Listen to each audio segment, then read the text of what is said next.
Now, Sports Talk with Brodes. Here's Hunter Brody.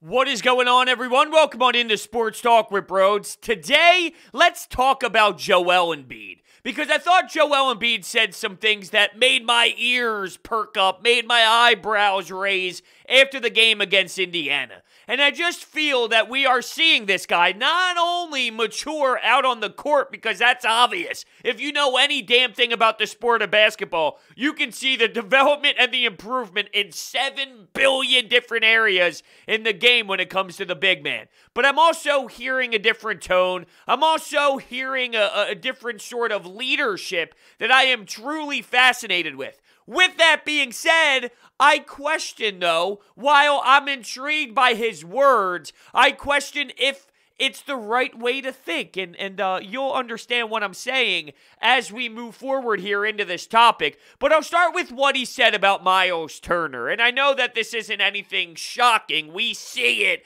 every time he plays the Indiana Pacers, but Miles Turner looks like a bum whenever he gets on the low block against Joel Embiid, and most do. Let's be clear. Let's be realistic. Most players can't hang with Embiid. That's why he's at the top of the league right now. But Turner looks like a complete joke anytime he has to bang with the big man. So he says this.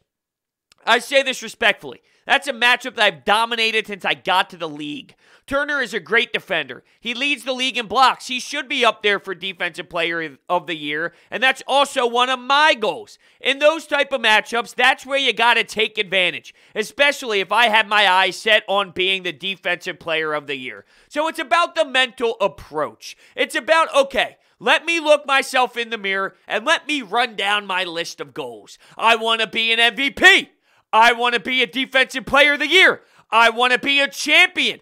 I want to be an MVP of the finals. I want to be that type of dog. I want to be that type of force in this league. And he really does apply that mindset and apply that power in his brain to the production that we are seeing on Tuesday nights, Thursday nights, Friday nights. And I just love hearing the fact that he almost takes that as fuel. That adds fuel to the fire. And when we talk about The Last Dance and Michael Jordan, and there's no way that I am comparing Joel Embiid to Michael Jordan, but we heard so many stories and saw it happen where Michael Jordan would come up with this crazy scenario in his brain that wasn't even true. Why? Well, it would fuel him. It would be the difference in Michael Jordan going out there and exploding for 55 points, 60 points, 45 points, because he made up in his brain that his opponent was saying things and coming out with this heat and coming out with these statements to piss off MJ. But it never really happened. So Joel Embiid is not taking it to that level. But what he's doing is he's looking across the way. He's seeing a player in Miles Sanders who wants to be Defensive Player of the Year, and he's respecting that. But he takes so much pride and joy on the defensive side of the court that when he sees that matchup on the sheet, okay, we're playing Indiana. Okay, the Pacers are coming to town. Let me make sure that I dial in just a little bit more. Just a little bit tougher of a matchup for Miles Turner. I'm just going to turn the dial just a little heavier to make sure that I make a statement. You think you're Defensive Player of the Year? No.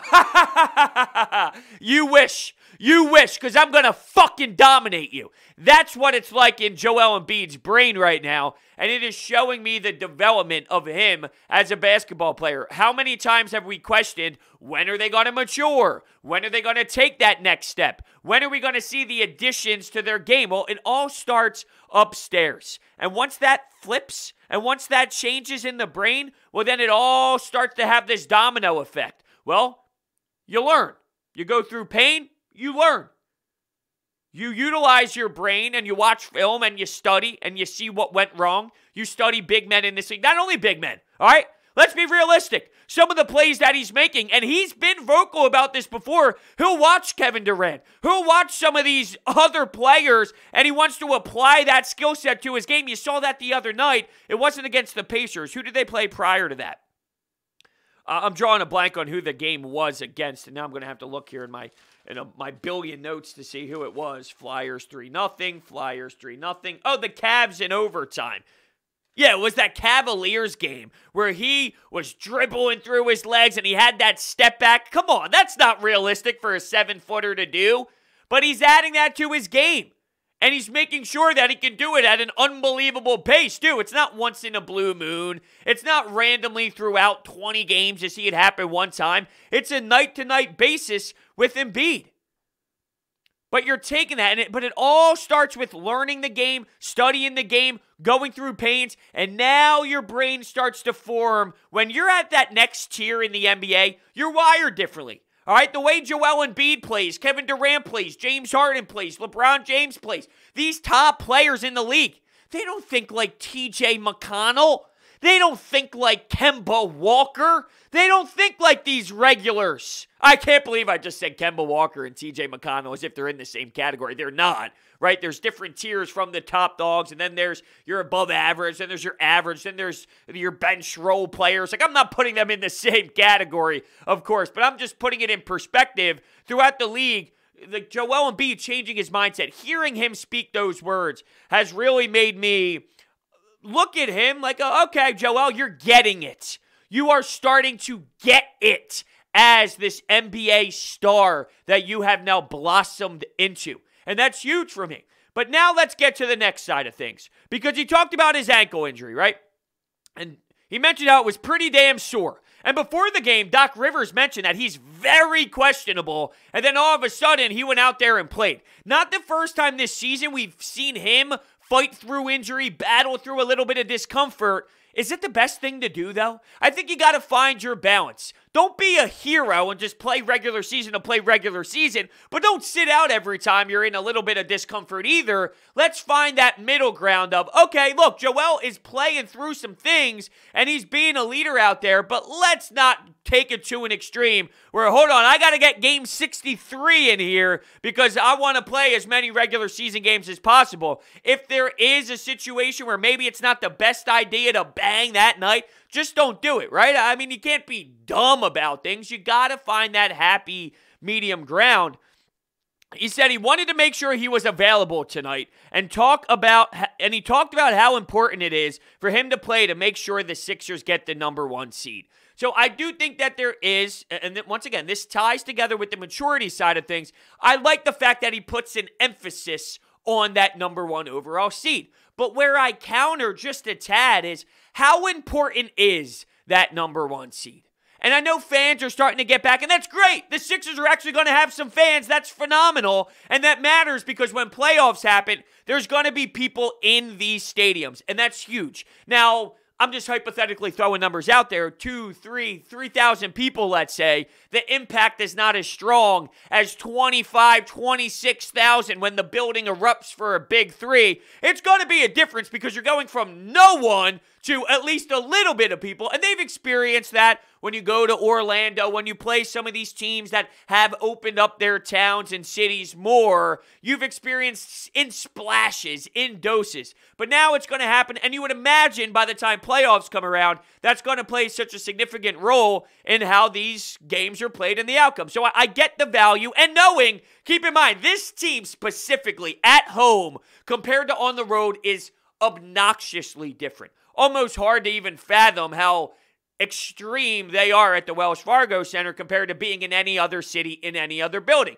So I get why the 1 seed is important to Embiid, and I do value that he thinks that way. He thinks it's so important for him to be out there where I gotta get this team the 1 seed. I like the way he's thinking, but I just don't know if I fully am bought into you have to have it.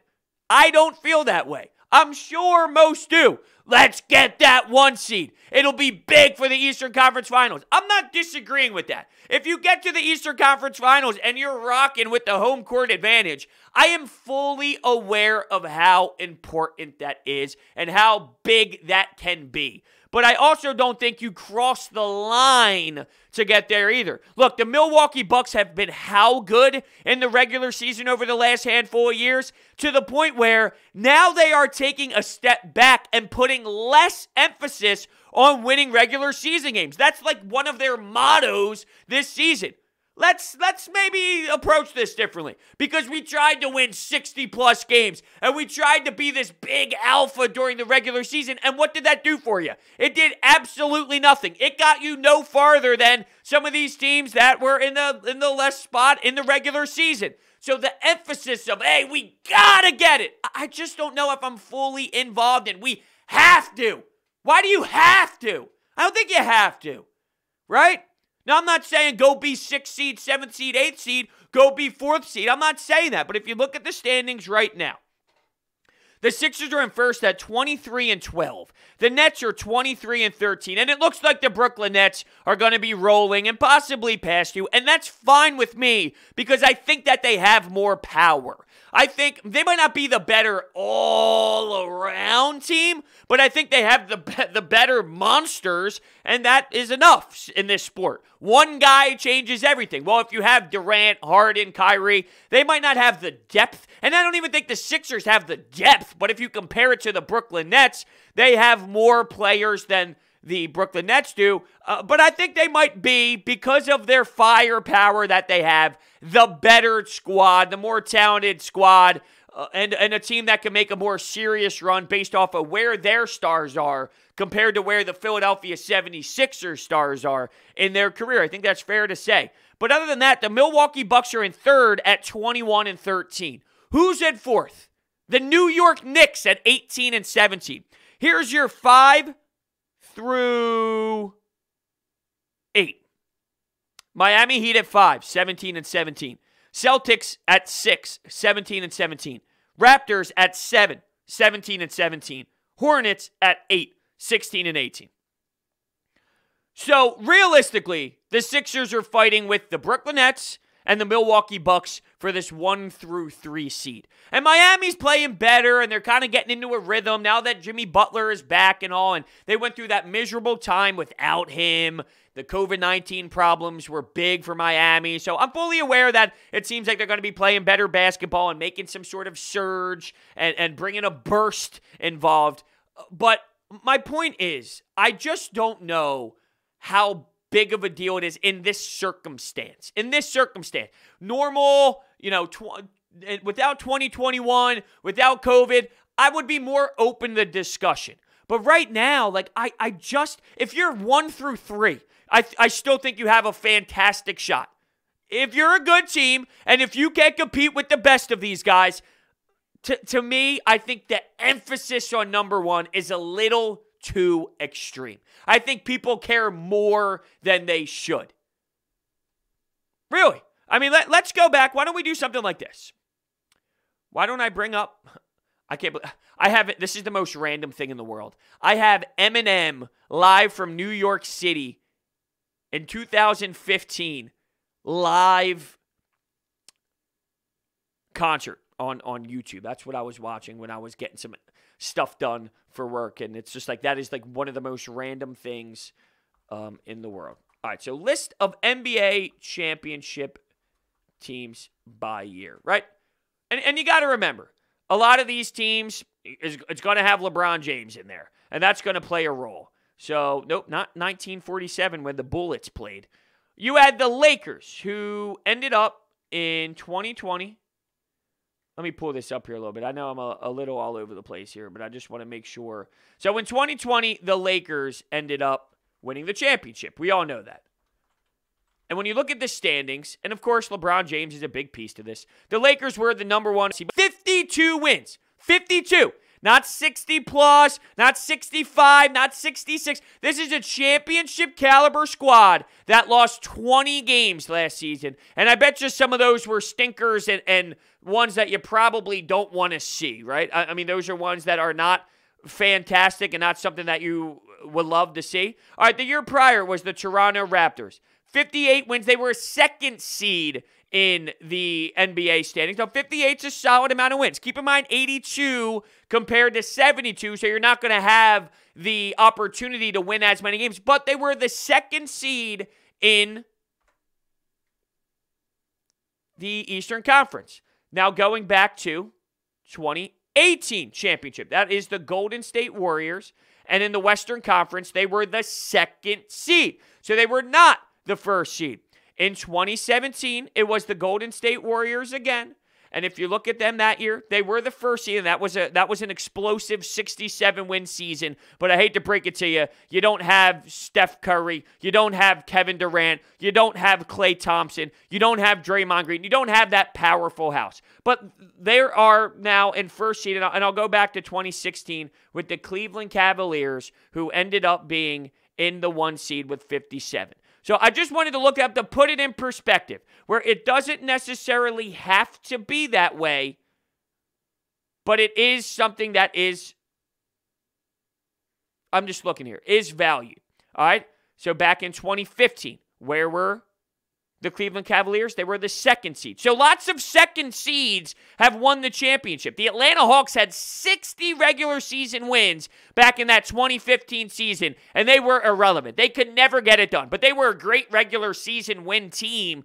I'm just bringing this up to put it in perspective, that 2nd seeds have won. 1st seeds have won. I'm not doubting that 1st seed is important and can be important, but it's not the end-all, be-all, and I do think that there are people who sometimes take it to this extreme and blow it out of proportion. There is a balance here. That's all I'm trying to say and what I'm trying to prove here. But I thought that if we look back through the last 5-6 years or so, it's big to kind of give it a reality check and look at it from take a few steps back, look around the league, look what was done. And look, LeBron James plays a role, having one of the biggest dynasties in the history of the world, in the NBA world, with that Golden State Warriors team. It plays a role. But the Toronto Raptors, they went for it. They had that 1 year, that nice bird in Kawhi Leonard, who was arguably the best player that year in basketball, right? He was the best player in the world that year. Well, do you have that in Joel Embiid, who can maybe make it happen? The problem is he's a center. There's a difference for me.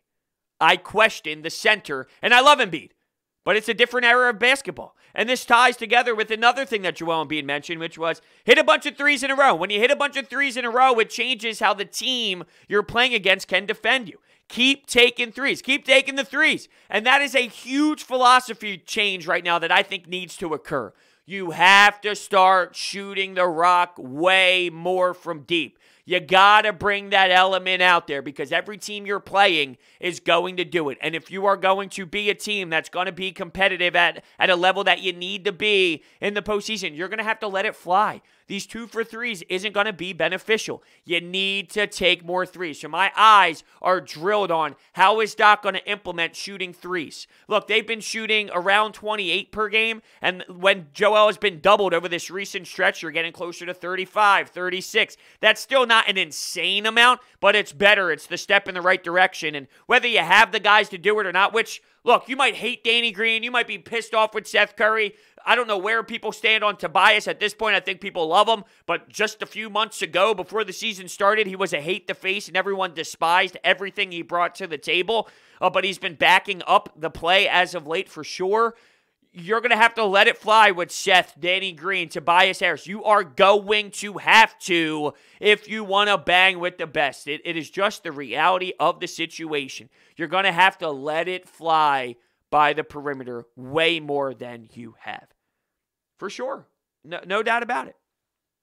All right, I do want to take some more Anytime Hotline calls from yesterday, reacting to the win over Indiana. But before we do that, I do need to let you know about my friends over at DraftKings. UFC 259 is this weekend, and it sure is to be action-packed with 3 title fights taking place in one night. DraftKings Sportsbook, the official sports betting partner of UFC, is putting you in the center of this weekend's title fight with 100-1 odds on either fighter to land a punch during the title fight. Pick either main event fighter to land a punch during this weekend's UFC 259 bout, and DraftKings Sportsbook will give you 100-1 odds. Just bet $1 on either fighter to land a punch, and if that happens, you will cash $100.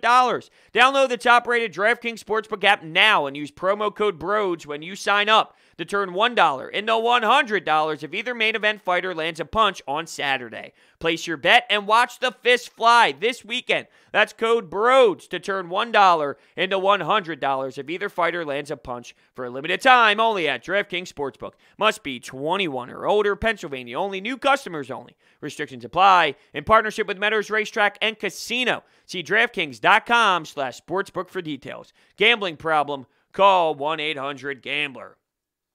All right, so the phone number for the Anytime Hotline, if you were not aware, is 856-442-9805. Make sure you dial that number. Save it to your phone, 856-442-9805.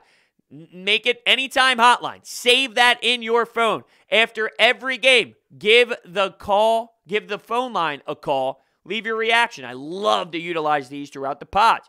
All right, here we go. Okay, so Joel Embiid, you can't stop that man. There's no such thing as stopping him. It's not possible. So I wish that they would have just gotten that out of their heads at the beginning. Also, Shake Milton putting Miles Turner on the ground. Oh my God, what a legend! And if you haven't seen the Sixers post in regards to that, you got to look at it. But yeah, I appreciate what you do, bros. Keep up the good work. Thank you so much. I can't stress it enough. Thank you. And I did see the post, by the way, that the Sixers put out there when Shake did it. Shake was hitting them with the handles, and then they went to the bench, and the whole bench is holding everyone back. That's my favorite. There's nothing better than the bench mob and the guy that holds everyone back and keeps everyone back after a big explosive play. There's no doubt that would be me if I was in the NBA, or if I was at LA Fitness, or if I was at the local park, or if I'm just playing 2K by myself, or if I'm watching the Sixers by myself and something happens. I hold back the couch that nobody else is on, and I'm just watching alone. It's definitely one of my staples for sure. Shake Milton, though, I talked about this a little bit on Coffee with Brodes, and that airs, by the way, Monday through Friday, 9 a.m. to 10 a.m. It's live, so if I say airs, I don't want that to make it seem like it's something that isn't live. It's live. Twitter, YouTube, Twitch. Make sure you are active at that time to hang out and watch me drink my coffee and we talk sports. But my point in bringing that up is the reaction was you got to get Shake in the lineup. You have to. Danny Green stinks. Seth Curry stinks. Look, it's not that simple. First off, Shake Milton has played poorly. Not efficient. Not efficient enough to be a starting player at all as of late over the last month or so. Well, bros, there's been injuries. Okay, I'm aware of that. But I'm also aware that he hasn't been efficient enough to be a good player lately. Oh, but he averages this. Okay, he hasn't been efficient enough. If you've watched the games, Shake Milton has not been efficient enough as of late. The game against Indiana reminded me similar to, not the same level of explosiveness as we saw when they played the Clippers, but it was a killer type of Shake Milton that we haven't seen since that game against the Clippers that he dominated. It was a super fun watch back then. But if you put him in the lineup, in the starting rotation, now who's your sixth man? And who's your primary ball handler when Ben Simmons is on the floor? Oh, it's easy. Just stagger minutes. It's not going to be that easy. If he's your starter now, it's not going to be that easy to figure that out. You are going to need a serious ball handler. Well, Tyrese Maxey. Tyrese Maxey's not ready yet for that. He's not ready yet for that legitimately. So here's your bench. Danny Green, Furkan Korkmaz, Dwight Howard. Not good enough. Not good enough. Not worthy enough. I'd rather keep it the way that it is. Have your secondary ball handler come off the bench. This is Shake Milton.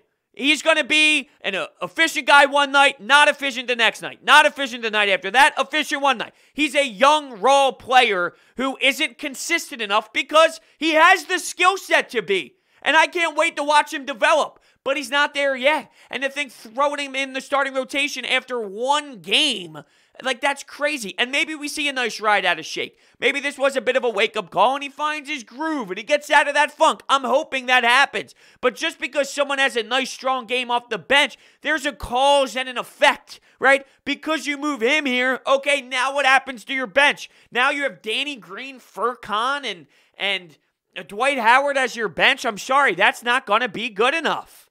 It's not. You can start Danny Green and give him less minutes than the starters, right around 22. In that range, I'm for that. And you bring Shake Milton early off the bench. Like, I can do that. But to just start we got to change all this. Look, it's not that simple. That affects everything. Everything with your bench. And I'm not saying specifically the caller brought that up. He just mentioned Shake Milton in general. But that's been a hot topic today after he ended up having 26 points, 9 of 14 from the field, knocking down his shots, able to dribble drive as well, which was very smooth throughout the game. It's just not that easy. That's my point. It's not that easy. Hey, Brodes, it's Connor. Sixers win, balanced scoring from Embiid, Simmons, and everybody else. Nice win. Anyway, Sixers win. All right, see you, man.